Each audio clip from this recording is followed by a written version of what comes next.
Experiment કરવાના છે। આ ગ્લાસની અંદર સોલ્યુબલ અને ઇનસોલ્યુબલ બંને પ્રકારના ફાઈબર છે, પ્લસ વિટામિન અને મિનરલ્સ।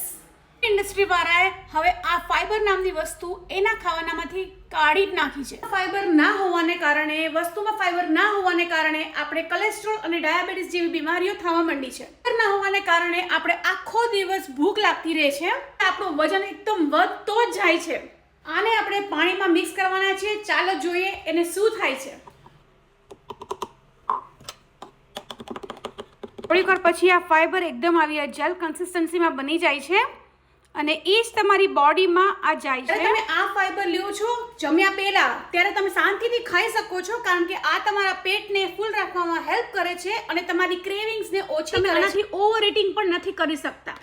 ફાઈબર તમારા શુગર અને કોલેસ્ટ્રોલને કંટ્રોલ કરવામાં હેલ્પ કરે છે। આપણા પેટમાં માઇક્રો ઓર્ગેનિઝમ છે, જે જીવ છે આપણા પેટમાં, જીવડા કહીએ છીએ, એનું ખાવાનું જ ફાઈબર છે। ફાઈબર તમારા ગટ મીન્સ તમારા પેટને અંદરથી હીલ કરે છે।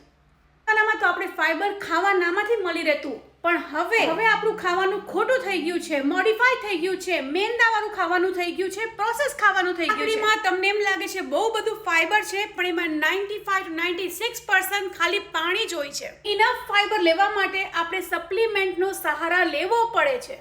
પણ આ ફાઈબર માટે ઇન્ફોર્મેશન જોતી હોય તો કમેન્ટમાં લખવાનું છે ફાઈબર મેટ્રિક્સ।